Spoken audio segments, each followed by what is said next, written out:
పారదర్శకంగా అమలు చేయాలి. ఆయా లబ్ధిదారులకు పథకాలు గౌరవంగా అందించాల్సిన బాధ్యత కలెక్టర్ నుంచి చిట్ట చివరి సిబ్బంది వరకు ఉంది. ముఖ్యమంత్రి నారా చంద్రబాబు నాయుడు మత్స్యకారులు ఉపాధి దెబ్బతీస్తా ఉంటే 217 జీవో రద్దు చేశాం.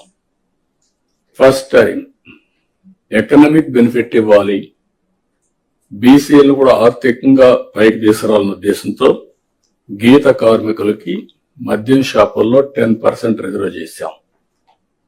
ఇది కాకుండా అర్చకుల జీతాలు 10,000 నుంచి 15,000 చేశాం. నాయి బ్రాహ్మణ్ జీతాలు 15,000 నుంచి 25,000 రూపాయలు చేశాం. చేనేతలకు జీఎస్టీ ఎత్తివేశాం. 200 రూపాయలు హ్యాండ్లూమ్ కి, అదే మరిగా పవర్ లూమ్స్ కి 500 రూపాయలు పవర్ సబ్సిడీ కూడా ఇచ్చాం. గృహ నిర్మాణానికి అదనంగా బీసీలకు, అదే మరి ఎస్సీలకు 50,000, ఎస్టీలకు 75,000 రూపాయలు ఇచ్చాం. ఇమాములకు 10,000, మౌజములకి 5,000 గౌరవ వేతనం కూడా పెంచాం. అవి కూడా ఇస్తున్నాం. వెల్ఫేర్ ఎక్కడా నెగ్లెక్ట్ చేయడం లేదు. ఇక్కడ నేను మిమ్మల్ని కోరేది, ప్రభుత్వం యొక్క ఇమేజ్ వెల్ఫేర్ సక్రమంగా డెలివరీ కావాలి. టేక్ ఇట్ ఫర్ గ్రాంటెడ్ కాదు.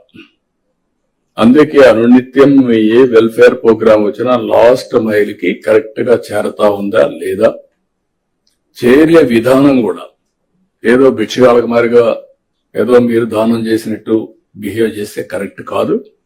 ఒక బాధ్యత తీసుకొని ప్రతి ఒక్క ఆఫీసర్ కూడా లాస్ట్ మైల్లో ఉండే ఆఫీసర్ బెనిఫిషరీకి చేర్చే విధానం చాలా ముఖ్యం.